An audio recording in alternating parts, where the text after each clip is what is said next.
김현승의 눈물이라는 작품 한번 보자. 감상 포인트. 이 시는 사랑하는 어린 아들을 잃고 슬픔을 종교적으로 승화하여, 승화, 뭐로 승화한대요? 종교적으로 극복하고자 하는 시인의 의지를 담고 있는 작품이다.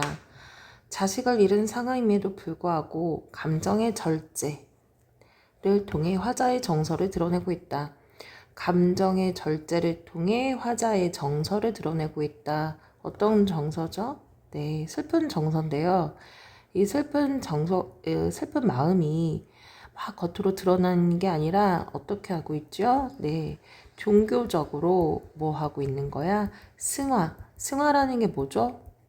승화는 좀 더 깊은 어떤 깨달음을 얻는 과정을 승화한다라고 하거든요. 그러니까 자연스럽게 받아들이면서 슬픔을 승화하고 있는 화자의 정서가 바로 감정의 절제를 통해 잘 드러내고 있다. 신의 섭리에 따라 자신의 슬픔을 승화하고, 신의 섭리는 뭔지 알죠? 어차피 인간은 태어나면 죽는 것이고, 또 왜 기독교에서는 그런 말이 있잖아. 정말 더 사랑하기 때문에 이제 데리고 간다, 뭐 이런 것들이 있잖아요. 그죠? 그래서 그런 걸 통해 감당할 수 없는 슬픔을 승화를 하고, 또한 순결하고 순수한 삶을 담담하게 따르고자 하는 어떤 태도를 보여준다? 순종적인 태도를 보여준다. 자, 주제는 슬픔의 승화를 통한 순결한 삶의 추구를 담고 있다. 자, 내용 들어가 볼게요. 덜어는 옥토에 떨어지는 작은 생명이고자. 자, 옥토는 어떤 땅이죠? 옥토는 아주 기름진 땅을 얘기하는 거야, 얘들아. 기름진 땅에 뭐가 떨어진대요? 작은 생명이 떨어진다라는 건 이 시의 제목이 뭡니까? 눈물이잖아요. 그러니까 눈물을 상징한다라고 보는 거예요. 자, 근데 여기서 이제 보니까 눈물이 떨어진다라는 표현이 나오죠. 떨어지는 건 상승의 이미지입니까? 하강의 이미지입니까? 그쵸. 하강적 이미지가 사용이 된 것입니다. 흠도, 티도 금가지 않는 나의 전체는 오직 이뿐이다. 이뿐이라는 건 뭘 가리키는 거지? 자, 바로 생명, 즉 눈물을 가리키는 거야. 눈물은 어떻죠? 흠도 없고요, 티도 없고요, 금도 가지 않았다라고 얘기한대요. 흠이 뭔지 알지, 얘들아? 티도 그렇고 금도 가지 않았대. 그러니까 가장 어떻다라는 거예요. 깨끗하다, 가장 순수하다. 즉 여기서의 눈물은요, 순수 그리고 순결을 상징한다라고 보는 거예요. 그래서 오로지 뭐밖에 없다, 눈물밖에 없다 라고 얘기해요. 자, 그런데 오직 이뿐이라고 얘기했죠? 네, 무슨 표현법 사용이 된 거예요? 영탄법 사용이 된 거죠. 그리고 이것밖에 없다라고 결정져서 얘기하잖아요. 다른 걸 선택의 겨를이 없게 만들죠? 그래서 단언적 어조다, 단언적 표현이다 라고 해. 단언적 표현이라는 건 딱 확정된 표현을 얘기하는 거, 확정. 알겠죠? 자, 화자는 자, 뭐라고 얘기하고 있습니까? 눈물이 한 방울 떨어지는데요. 이 눈물은 가장 어떻대요? 순수하고 순결한 것이다. 나한테 있는 것 중에는 가장 순결하고 순수한 이것이다. 이것이 어떻게 돼요, 얘들아? 떨어지고 있어. 다 이어서 볼게요. 더 값진 것으로 드리라 하올제. 자, 드리라 하올제라는 건 드리고자 할 때 이렇게 해석하면 돼. 드리고자 할 때 이렇게. 드리고자 할 때 나의 가장 나아종 지닌 것도 오직 이뿐이다. 자, 나아종 지니다라는 얘기는 여기서는 왜 나아종이라고 있는지 모르겠네요. 나중 이렇게 보통 나와 있는데요. 그러니까 가장 나의 것 중에 이런 의미예요. 가장 나은 것 중에 이런 뜻입니다. 그래서 이걸 일종의 이게 원래는 문법상으로 맞지 않은 말인데 시에서는 그걸 어떻게 하죠? 네, 허용하잖아요. 그죠? 가장 나의 것 중에 지닌 것도 오직 이뿐. 그러면 이거 시적 허용이라고 하고요. 이거 사용한 이유는요. 뭐의 가치를 강조하기 위해서입니까? 네. 즉 이뿐이 뭐죠 얘들아? 자, 눈물이잖아요. 눈물의 가치를 강조하기 위해서 눈물의 가치, 눈물 그것을 뭐하기 위해서 강조하기 위해서 이렇게 시적 허용 사용된 것이다 라는 얘기입니다. 자, 이 아름다운 나무의 꽃이 시듬을 보시고 열매를 맺게 하신 당신은 자, 아름다운 나무의 꽃입니다. 꽃이에요, 꽃. 근데 꽃은 어떻게 되죠? 시들잖아요. 그죠? 시듬을 보고 금방 이제 죽을 것을 알고 시들 줄 알고 뭐예요? 꽃이 지면 거기에 뭐가 생기죠? 열매를 맺게 하잖아요. 열매를 맺으면 아이고 이게 뭐야? 열매를 맺으면 그 열매 안에서 뭐가 맺혀 있죠, 얘들아? 씨가 맺혀 있잖아. 자, 그럼 여기서 어떤 의미로 해석이 되냐면 꽃은 아름답지만 금방 지는 것이에요. 어떻게 보면 일시적인 것을 얘기하는 거죠. 자, 그렇기 때문에 씨를 가지고 있을 수 있는 열매를 맺게 함으로써 영원한 생명을 지니게 해주는 것이다. 영원한 생명을 상징하는 거야. 생명을 맺게 한대요. 누구는요? 이거 누구만이 할 수 있어요? 절대자. 여기서는 종교적인 대상, 신이죠. 그런데 우리가 여기서 잠깐 추측해보자. 그러면 열매가 뭘까? 자, 여기서 지금 화자는 계속해서 뭘 얘기하고 있어요? 나의 것 중에 가장 순수한 결정체는 무엇이다? 눈물이 있는데 나의 가장 순수하대요. 금도 안 갖고 흠도 없고 힘이 아니라 흠이네요. 흠도 없고요. 이것도 왜 안 지워질까요? 그쵸? 희한하네요. 그래요. 흠도 없고 금도 가지 않았던 가장 어떻죠? 눈물이라는 건 내 몸에서 나올 수 있는 가장 순수한 결정체란 말이에요. 결정체. 청경체 아니고 결정체입니다. 자, 그것을 맺게 사실 이 눈물은 그것인데요.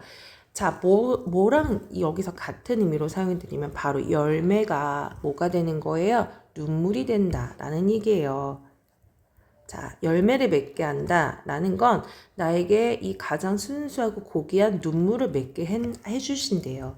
누가요? 누가 하는 거죠? 네, 이거요. 신만이 해주신대요. 신. 화자가 믿고 있는 종교적 대상이 되는 거죠. 자, 그 다음 볼게요. 나의 웃음을 만드신 후에 새로이 나의 눈물을 지어주시다. 자, 나의 웃음을 만드신 후라는 건 우리가 이제 앞에 시와 연결을 해본다면 여기서 말하는 것은 꽃을 얘기하는 거야, 꽃. 근데 그러면 더 나아가서 생각해보자. 꽃은 도대체 뭘 의미하는 것일까? 꽃, 웃음, 이건 뭘 얘기하는 거죠? 우리 앞에서 배경지식 잠깐 봤지? 화자는 실제로 자기의 이제 자식이 어린 생명이 죽고 난 후에 종교적으로서 그걸 의지해서 자신의 삶을 슬픔을 승화하고 있단 말이야. 그래서 꽃이 지고 아름다운 꽃이 지고 웃음을 짓게 해주는 것, 그것은 바로 뭘 얘기하는 거예요? 자식을 상징하는 거야. 이해 갔죠? 자, 그 다음 이어서 볼게요. 나의 웃음을 만드신 후에 새로이 나의 눈물을 지어주시네요. 나의 눈물은 당연히 여기서는 뭐랑 같은 의미다? 열매. 꽃이 지고 뭐가 맺어요? 열매를 의미하는 거죠. 자, 즉 무슨 말이에요? 그러니까 자식이 소중한 나의 자식이 죽고 나서 나는 좌절하는 게 아니고 이것 또한 신의 뜻이겠구나라고 화자는 뭐 하고 있습니까? 네, 받아들이고 있어요. 어떻게 받아들여요? 네, 눈물이라는 순수한 결정체를 통해 신이 나에게 이 눈물을 맺게 해주시는 건 이유가 있겠거나 라고 화자는 생각하고 있어요. 자신의 내면을 뭐 하고 있죠? 승화시키고 있거든요. 자, 그래서 여기서도 나의 눈물을 지어주신다. 즉 이것은 열매를 의미하기도 하고요. 자, 바로 승화예요. 내면적인 가치의 성숙 또는 승화. 자, 이것을 의미한다라는 겁니다. 여러분 이해 갔습니까? 조금 내용이 어렵죠.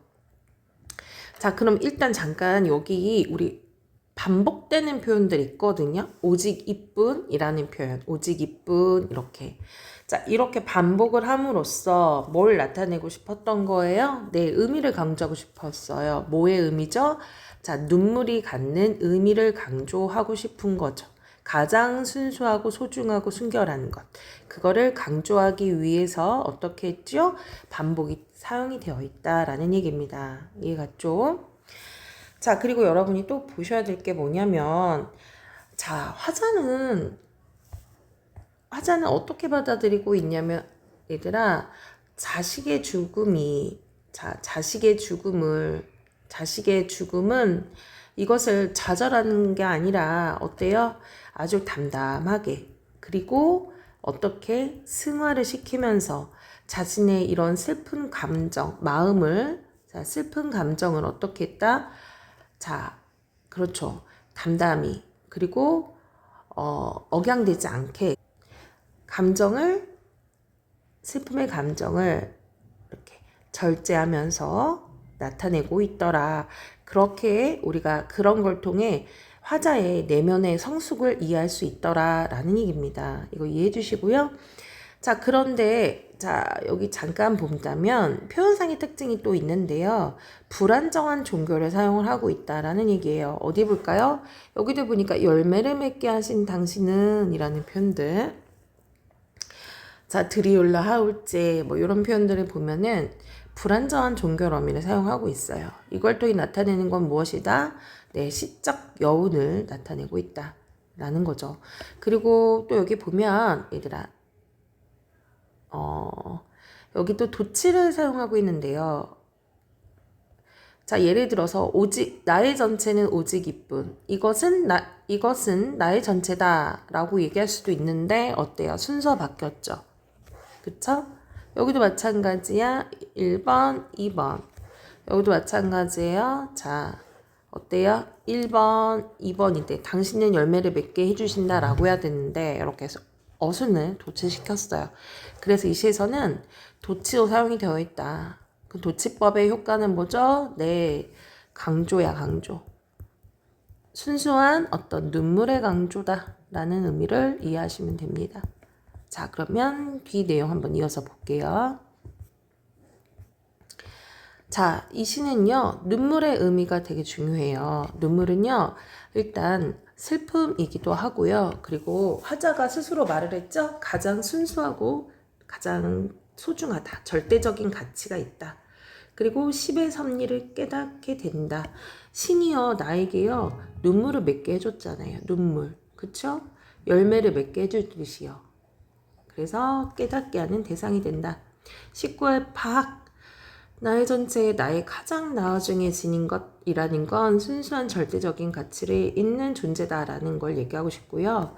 꽃이 시들고 열매를 맺게 하는 것 또한 자연의 순환은 신의 섭리.